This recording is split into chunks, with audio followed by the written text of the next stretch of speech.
மதியம் இங்கே பயமே இல்லாமல் இங்கே நேராக சுரேஷை பார்த்துட்டு தான் ஹஸ்பண்ட் மேலே இங்கே கம்ப்ளைண்ட் கொடுக்கணும் அப்படின்னு சொல்லும்போது அது கேட்ட சுரேஷ்க்கு பயங்கரமான ஒரு கோபம் வருது. என்ன கம்ப்ளைண்ட் அப்படின்னு கோபமாகவே கேட்குற சுரேஷ்கிட்ட, என்னுடைய கணவர் என்னை ஃபோன் பண்ணி மிரட்டுறாரு, என்னை வீட்டை விட்டு வெளியே அனுப்பிட்டாரு, அதனால் நான் அவர் மேலே கம்ப்ளைண்ட் கொடுக்க வந்திருக்கேன். இதுக்கு நீங்களே ஒரு பதிலை சொல்லுங்கள் எஸ்ஐ சார், இதுக்கு வேறு என்ன பண்ண முடியும்னு சொல்லிட்டு நீங்களே சொல்லுங்கள் சார் அப்படின்னு சொல்லும்போது பயங்கர டென்ஷனோட, உனக்கு இப்போ என்ன வேணும் அப்படின்னு சொல்லி கேட்க, சார் நான் கம்ப்ளைண்ட் கொடுக்க வந்திருக்கேன், எனக்கு அதுதான் வேணும் அப்படின்னு அங்கே கோபமாகவே பதிலை சொல்கிறாங்க மதியம். சுரேஷ்க்கு என்ன பண்ணுறதுனே தெரியல. ஸோ உங்கள் ஹஸ்பண்ட் மேலே, உங்கள் ஹஸ்பண்ட் வீட்டார் மேலே நீங்கள் கம்ப்ளைண்ட் கொடுக்க வந்திருக்கீங்க அப்படி தானேன்னு சொல்லி கேட்க, உங்களுக்கு அவர் கூட வாழ விருப்பம் இல்லைனா பேசாமல் ஒரு டிவோர்ஸ் பண்ணிட்டு போகிறத விட்டுட்டு எதுக்கு தேவையில்லாமல் கம்ப்ளைண்ட் அப்படிலாம் இங்கே வந்து உட்காந்துருக்கீங்கன்னு சுரேஷ் கேட்குறாரு. அதுக்கு மதியம், சார் விருப்பப்பட்டு கல்யாணம் பண்ணியிருந்தா நானே இந்த டிவோர்ஸை தூக்கி எறிஞ்சிட்டு வந்திருப்பேன். விருப்பமே இல்லாமல் நடந்த கல்யாணம், இதுக்கு டிவோர்ஸ் வேற நான் கொடுக்கணுமா? ஏற்கனவே விருப்பமே இல்லாமல் தானே நாங்கள் வாழ்ந்துக்கிட்டு இருக்கோம். நான் இங்கே கம்ப்ளைண்ட் கொடுக்க வந்தது என்னுடைய கணவர் என்னை மிரட்டுறாருன்றதுக்காக தான். நான் அவரை டிவோர்ஸ் பண்ணுறதுக்காகனா நான் இங்கே வந்திருக்க மாட்டேன். நேராக கோர்ட்டுக்கு போயிட்டு அது மூலமாக நான் என்ன பண்ண முடியுமோ அதை நான் மூவ் பண்ணியிருந்திருப்பேன். இப்போ நான் அவங்களே தேடி வந்தது கம்ப்ளைண்ட் கொடுக்கறதுக்காக தான். சார் நீங்கள் ஆக்ஷன் எடுக்க முடியுமா, இல்லை நான் இதை விட மேலதிகாரி யாரையாவது பார்க்கணுமா அப்படின்னு சொல்லும்போது செம்ம கடுப்பில் அப்படியே உட்காந்துருக்காங்க. ஒரு நிமிஷம் அப்படின்னு சொல்லிட்டு வெளியே வராங்க இங்கே சுரேஷும். வெளியே வந்த சுரேஷ் உடனே இங்கே தன்னுடைய மாமா தங்கராஜுக்கு கால் பண்ண, என்னடா என்ன மாப்பிள்ள சொல்லு அப்படின்னு சொல்கிறாங்க. மாமா இந்த மதி இங்கே வந்திருக்கான்னு சொல்ல, எதுக்கு அங்கே எதுக்கு வந்திருக்கா, மன்னிப்பு கேட்கையா அப்படின்னு தங்கராஜ் சொல்ல, இல்லை மாமா என் மேலே கம்ப்ளைண்ட் கொடுக்க என்கிட்டே வந்து கம்ப்ளைண்ட் கொடுக்கணும்னு சொல்லிட்டு உட்காந்துருக்கான்னு சொல்ல, என்னடா சொல்கிற அப்படின்னு தங்கராஜ் அதிர்ச்சியோட கேட்க, ஆமாம் மாமா என் மேலே கம்ப்ளைண்ட் கொடுக்கணுன்னு தான் மாமா இப்போ இங்கே வந்து அவள் உட்காந்துக்கிட்டு இருக்கான்னு சொல்கிறாங்க. இதை கேட்ட உடனேயே இங்கே தங்கராஜ் ஒரு விஷயத்த சொல்ல, தங்கராஜ் சொன்ன உடனே ஃபோனை வச்சுட்டு நேராக மதிக்கிட்ட வராங்க. மதிக்கிட்ட வந்து அமைதியாக உட்கார, உங்கள் டீட்டெயில், நீங்கள் எங்கேருந்து வரீங்க, இது எல்லாத்தையும் என்கிட்ட சொல்லுங்கள் அப்படின்னு சொல்ல, என் பேர் மதி, நான் காலேஜில் ப்ரொஃபஸராக ஒர்க் பண்ணிகிட்ருக்கேன். எனக்கு பிடிக்காம தான் இந்த கல்யாணமும் நடந்துச்சு. அந்த ஒரு காரணத்துக்காகவே அந்த வீட்டில் இருக்கவங்களுக்கும் என்னை பிடிக்கலை. அதனால தான் இப்போ நடக்க பிரச்சனைகள் எல்லாத்துக்குமே காரணம் அப்படின்னு அங்கே மதிய சொல்கிறாங்க. ஒரு நிமிஷம், நான் உங்ககிட்ட என்ன டீட்டெயில்ஸ் மட்டும்தான் கேட்டேன். உங்கள் வீட்டில் நடந்த பிரச்சனைலாம் கேட்குறதுக்கு நான் ஒன்றும் இங்கே சும்மா உட்காந்துட்டுல. எனக்கு அடுத்தடுத்து நிறைய ஒர்க் இருக்குது. நீங்கள் எந்த கம்ப்ளைண்ட் கொடுக்குறதா இருந்தாலும் ரைட்டர்கிட்ட போயிட்டு கொடுங்க, அவங்க அந்த கம்ப்ளைண்ட்டை எழுதி வச்சுப்பாங்க. அதுக்கு பிறகு நான் ஆக்ஷன் எடுத்துக்கிறேன் அப்படின்னு சொல்லிட்டு இங்கே மதியை பார்த்து சொல்ல, சார் எனக்கு மிரட்டல் வந்திருக்குன்னு சொல்கிறேன், அவங்க மேலே உடனடியாக ஆக்ஷன் எடுக்கணும் அப்படின்னு அங்கே மதியை சொல்லும்போது, அதுக்கு முன்னாடி நானும் ஆக்ஷன் எடுக்க வேண்டியது இருக்குமா அப்படின்னு சொல்லி அங்கே சுரேஷ் சொல்கிறாங்க. என்ன சொல்கிறீங்கன்னு கேட்க, ஆமாம். அப்போ தான் மதிக்கிட்ட சொல்கிறாங்க, உங்கள் கம்ப்ளைண்ட் இருக்கட்டும், நான் ஒரு கம்ப்ளைண்ட் சொல்லட்டுமா அப்படின்னு சொல்லி கேட்க, ஆல்ரெடி ஸ்டேஷனில் உங்கள் மேலே ஒரு கம்ப்ளைண்ட் இருக்குது, அதை பற்றின விசாரணைக்கு நானே வரலான்னு இருந்தேன். அதுக்குள்ளே நீங்கள் வந்துட்டீங்கன்னு தங்கராஜ் ஃபோனில் சொன்ன அந்த திட்டத்தை தான் இங்கே செயல்படுத்தவும் செய்கிறாங்க. என்ன சொல்கிறீங்கன்னு மதி ஆச்சரியத்தோடு கேட்க, உங்களால் உங்கள் மாமியார் வீட்டில் இருக்கவங்க இங்கே அதிக பாதிப்புக்குள்ளானதாகவும் நீங்கள் ரொம்ப அதாவது கடுமையான வார்த்தைகளை பயன்படுத்துவதன் விளைவாக இப்போ அவங்க அம்மாவுக்கு, உங்கள் ஹஸ்பண்ட் சொல்கிறீங்களே அவங்க அம்மாவுக்கு நெஞ்சு வலி வந்திருக்கு, அதுக்கெல்லாம் பொறுப்பு நீங்கள் தானே. உங்கள் மேலே கம்ப்ளைண்ட் கொடுத்துருக்காங்க, ஃபர்ஸ்ட் கம்ப்ளைண்ட் அவங்களோட தான். ஸோ அவங்க கொடுத்த கம்ப்ளைண்ட்டை தான் நான் இப்போ விசாரிக்கணும். நீங்களே ஸ்டேஷன் வரைக்கும் வந்ததுக்கு ரொம்ப நன்றி. இப்போது நான் உங்களை விசாரிக்கட்டுமா அப்படின்னு சொல்லி கேட்கவும் செய்கிறாங்க.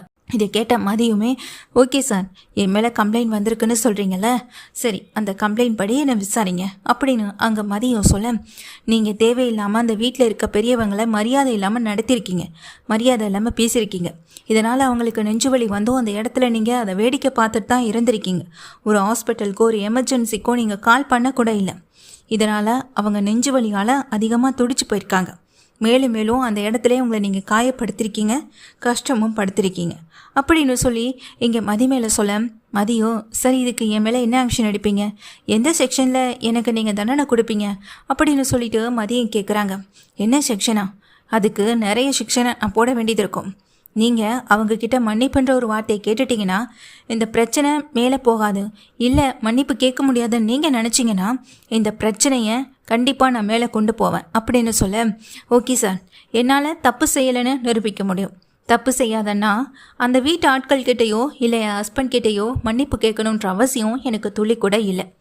அதனால் நீங்கள் என் மேலே எந்த கம்ப்ளைண்ட் வேணாலும் எடுத்துக்கோங்க, எனக்கு பிரச்சனையே இல்லை அப்படின்னு சொல்கிறாங்க எங்கள் மதி சொன்ன விஷயத்தை கேட்ட உடனேயே சுரேஷுமே அப்படியே ஆடி போய் தான் இருக்காங்க. எப்படியாவது இவளை இந்த மாதிரி பிளாக்மெயில் பண்ணி நாம் நம்மளுடைய இந்த விஷயத்தை வந்துட்டு நிறைவேற்றிக்கலாம், அது மூலமாவது மன்னிப்பு கேட்க வைக்கலாம்னு நினச்சிங்க. இந்த சுரேஷ்க்கு அது ஏமாற்றமாக தான் இருக்குது. இந்த விஷயத்த தங்கராஜுக்கிட்ட சொல்லும்போது, அந்த மாதிரியெல்லாம் விடக்கூடாதுடா சுரேஷ், திமிரு பிடிச்சவங்களை நம்ம அடக்கித்தானே ஆகணும், என்ன வேணாலும் நடந்துட்டு போகட்டும், நீ அதெல்லாம் பற்றி கவலையே படாத அப்படின்னு சொல்லிட்டு தங்கராஜு சொல்லிடுறாங்க. இப்போது மதி கொடுத்த கம்ப்ளைண்ட்டை எங்கள் சுரேஷ் எடுத்துக்கவே இல்லை. அதுக்கு பதிலாக மதி மேலே ஒரு புது கம்ப்ளைண்ட்டை போட்டு மதியை உள்ள தள்ளணும், மதிக்கு ஒரு நாளாவது ஜெயிலில் இருந்தால் மட்டும்தான் என்னோட அருமை, நம்ம குடும்பத்தோட அருமைன்னு எல்லாமே தெரியும், அப்போவாது அவளை என் அம்மா கிட்ட மன்னிப்பு கேட்க வைக்கணும் அப்படின்னு நினச்சி இந்த மாதிரியான ஒரு விஷயத்த இங்கே சுரேஷ் வந்துட்டு பண்ணவும் செய்கிறாங்க. அப்போ தான் கையில் வந்துட்டு அந்த விலங்கு எடுத்துக்கிட்டு நேராக மதிக்கிட்ட வர சுரேஷை பார்த்து மதி வந்துட்டு அதிர்ச்சியோடு நின்று அதே சமயத்தில் எங்கள் மதியோடைய அப்பா கோர்ட்டு அதாவது வக்கீலோடு வந்து நிற்கிறாரு. இதை பார்த்து சுரேஷோ அதிர்ந்து போகிறாங்க. வக்கீல் மூலமாக ஜாமீன் எடுக்கணுங்கிறதுக்காக தான் அவங்க அப்பா இங்கே வந்து நிற்க. இதை பார்த்துட்டு மதி சொல்கிறாங்க, ஒரு பொண்ணு கம்ப்ளைண்ட் கொடுக்க தனியாக வரானா அதுக்கு பின்னாடி என்ன நடக்குன்றதை நல்லா தெரிஞ்சுக்கிட்டு வரான்னு தான் அர்த்தம். நான் ஏற்கனவே எங்கள் வீட்டில் வேலை பார்த்த அம்மாவை இந்த இடத்துக்கு கூட்டிகிட்டு வரும்போதே நீங்கள் கொடுத்த மரியாதை எனக்கு நல்லாவே தெரியும். கம்ப்ளைண்ட் கொடுக்க வரவங்க கிட்ட எப்படி நடந்துப்பீங்கன்றதும் எனக்கு நல்லா தெரியும். அப்படிப்பட்ட நான் அவ்வளோ சாதாரணமாக வரக்கூடிய ஆளும் கிடையாது.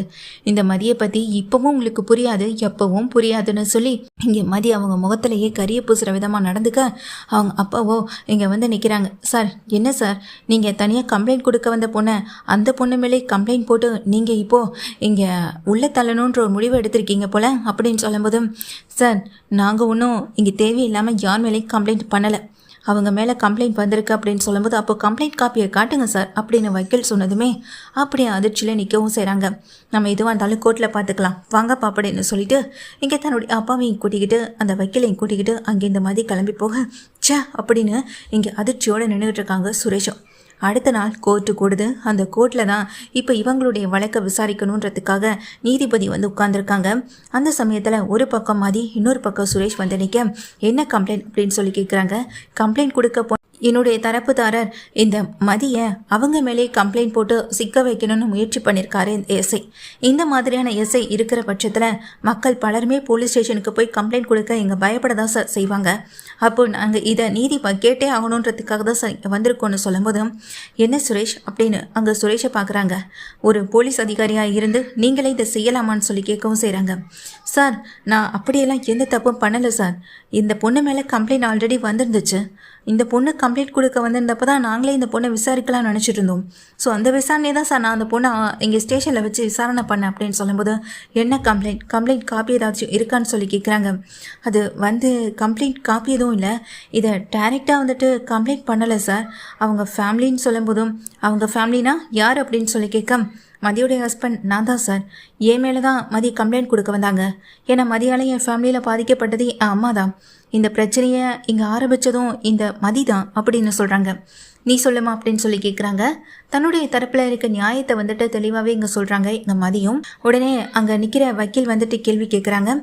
அப்போது இந்த பொண்ணு மதி உங்கள் அம்மாவுக்கு நெஞ்சு வலி வந்து பார்த்துக்கிட்டு அமைதியாக இருந்தது தான் பிரச்சனைன்னு சொல்ல வரீங்களா அப்படின்னு கேட்க, நெஞ்சு வலி வரத்துக்கு காரணமும் இந்த பொண்ணு தான், நெஞ்சு வலி வந்ததுனால எங்கள் அம்மாவுக்கு உடம்பு சரியில்லாமல் போனதுக்கு காரணமும் இதோ இந்த மதி தான் சொல்லும்போது, உங்கள் அம்மாவுக்கு நெஞ்சு வலி வந்தது, அந்த நெஞ்சு வலி வந்தப்போ கூட ஹாஸ்பிட்டலில் அட்மிட் பண்ணாமல் மதி வேடிக்கை பார்த்ததா சொல்கிறீங்க, அந்த இடத்துல மதி மட்டும்தான் இருந்தாங்களா, இல்லை உங்கள் குடும்பத்தில் சம்மந்தப்பட்ட மற்ற யாராவது இருந்தாங்களான்னு சொல்லி கேட்க, அப்பாவும் கூட இருந்தாங்க, அண்ணியும் இருந்தாங்கன்னு சொல்ல, அவங்கள யாராவது உங்கள் அம்மாவை ஹாஸ்பிட்டல் கூட்டிகிட்டு போனாங்களா அப்படின்னு கேட்க, இல்லை அப்படின்னு எங்கள் சுரேஷ் சொல்கிறாங்க.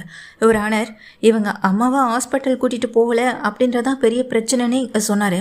ஆனால் மதி கூட்டிகிட்டு போகலனாலும் அவங்க அப்பா கூட்டிகிட்டு போயிருக்கலாம், இல்லை அவங்க அண்ணி கூட்டிகிட்டு போயிருக்கலாம், இப்படி யாருமே கூட்டிகிட்டு போகலனா நெஞ்சுவலி எப்படி தானே சரியாக இருக்கும் அப்படின்னு சொல்லும்போது, இதை கேட்டு நீதிபதியும் இங்கே சுரேஷை பார்க்குறாங்க. இல்லை அம்மாவை ஹாஸ்பிட்டலுக்கு கூப்பிட்ருக்காங்க, அவங்க தான் வர முடியாதுன்னு சொல்லிட்டாங்கன்னு சொல்ல, ஆக மொத்தம் இந்த பொண்ணை வீட்டை விட்டு வெளியே அனுப்புனதுக்கு பிறகு உங்கள் அம்மாவுடைய நெஞ்சுவலி நின்றுடுச்சு அப்படி தானேன்னு சொல்லி கேட்குறாங்க. எதுக்குமே பதில் சொல்ல முடியாமல் சுரேஷ் நிற்க, அங்கே தங்கராஜ், ராகவன், ராஜலக்ஷ்மி, பாக்யராஜனும் எல்லாரும் அதிர்ச்சியோடு பார்த்துக்கிட்டு இருக்காங்க. இவெல்லாம் இனிமேல் நம்ம வீட்டில் வந்து வாழ கூட தகுதி இல்லாதவன்னு சொல்லிட்டு இங்கே அந்த ராஜலக்ஷ்மி சொல்லிட்டு இருக்காங்க. இப்போ உனக்கு என்னம்மா, உனக்கு என்ன பிரச்சனை அப்படின்னு சொல்லி கேட்க, நான் தான் என்னுடைய பக்கத்தில் இருக்க எல்லா நியாயத்தையும் சொல்லிட்டேனே சார். ஒரு சின்ன டம்ளர் விஷயம், ஆனால் அதை டம்ளர் விஷயமா நான் பார்க்கல, என்னுடைய சுயமரியாதை பிரச்சனையாக தான் நான் அதை பார்க்குறேன். டம்ளர் விஷயம் அது சாதாரணமாக அவங்க என்கிட்ட சொல்லியிருந்தாங்கன்னா அதை நான் எடுத்து வச்சுட்டு போயிருந்திருப்பேன். அதை சாதாரணமாக கூட சொல்லாமல் என் ஃபேமிலியை பற்றி பேசினதுனால மட்டும்தான் எனக்கு கோவம் வந்து அவங்கள நான் ஒரே வார்த்தை தான் கேட்டேன். ஆனால் அவங்கள பற்றியே அவங்க பல வார்த்தைகளை இங்கே திணிச்சு சொல்லிட்டாங்க அவங்க பையன்கிட்ட. அதை நம்பிக்கிட்டு அவரே என்னை வீட்டை விட்டு வெளியே போக சொன்னார். இங்கே விருப்பமே இல்லாமல் நடந்த கல்யாணம், என்னை இந்த வீட்டுக்கு கூட்டிகிட்டு வந்தது இவங்க தான். இப்போது என்னை வீட்டை விட்டு வெளியே போக சொல்கிறது இவங்க தான். நான் ஒன்றும் பொம்மை கிடையாது இவங்க விருப்பத்துக்கு நடந்துக்கிறதுக்கு அப்படின்னு அங்கே மதியம் சொல்லும்போது மதி தரப்புலேருந்து விசாரிக்கும் போது அந்த பொண்ணு பக்கத்தில் நிறைய நியாயங்கள் இருக்கதே தெரியுது. ஆனால் அதே சமயத்தில் ஒரு சாதாரண சின்ன டம்ளர் விஷயத்தை இவ்வளோ பெருசாகின உங்கள் அம்மாவுக்கும் சரி, அதை நம்பி நீங்கள் இவ்வளோ தூரம் பெரிய பிரச்சனையை பண்ணியிருக்கீங்க. ஆக மொத்தத்தில் கம்ப்ளைண்ட் கொடுக்க வந்த பொண்ணுக்கிட்ட நீங்கள் தப்பாக தான் நடந்திருக்கீங்க. ஆக மொத்தத்தில் கம்ப்ளைண்ட் கொடுக்க வந்த பொண்ணையே நீங்கள் அரெஸ்ட் பண்ணுவேன்னு சொல்லி மிரட்டியிருக்கீங்க போலீஸ் ஸ்டேஷனில். அதோட ஆதாரமும் என் கையில் இருக்குது. அதோடைய போலீஸ் ஸ்டேஷனில் இருக்க கேமரா காப்பி. அது மட்டும் இல்லாமல் நீங்கள் அதுக்கான கம்ப்ளைண்ட்டை எடுத்துக்கல, லீகலாக எதையுமே செய்யாமல் இல்லீகலாக விசாரிக்கிறன்ற முறையில் அந்த பொண்ணை கஷ்டப்படுத்திருக்கீங்க. அதுக்கான முறையிலையும் அது மட்டும் இல்லாமல் உங்கள் அம்மாவை ஹாஸ்பிட்டல் அழைச்சிட்டு போனதுக்கான எந்த எவிடன்ஸும் இல்லை, அழைச்சிட்டு போகவும் இல்லைன்னு நீங்களே சொல்கிறீங்க. அப்படி இருக்கும்போது அவங்களுக்கு நெஞ்சு வலி தான் வந்திருக்குன்றத இந்த கோர்ட் எப்படி நம்புவோம், நாங்கள் எப்படி நம்புவோம்னு சொல்லி நீதிபதி இந்த கேள்வியையும் முன்வைக்கிறாங்க. இதனால் சுரேஷ் பக்கத்தில் நியாயம்னு சொல்லி எந்த எவிடன்ஸும் இல்லை. அப்போ தான் நீதிபதி சொல்கிறாங்க, ஒரு போலீஸ் அதிகாரியாக இவ்வளவு பிரச்சனைகளை செஞ்சதின் விளைவாக இங்கே இந்த போலீஸ் அதிகாரியான சுரேஷ் சிறிது நாட்களுக்கு சஸ்பெண்ட் செய்யப்படுகிறார்னு சொல்லி இந்த கோர்ட் வந்துட்டு தீர்ப்பையும் கொடுத்துருது. அப்போ தான் நீதிபதி அழகுமதியை பார்த்து இங்கே ஒரு விஷயத்த சொல்கிறாங்க.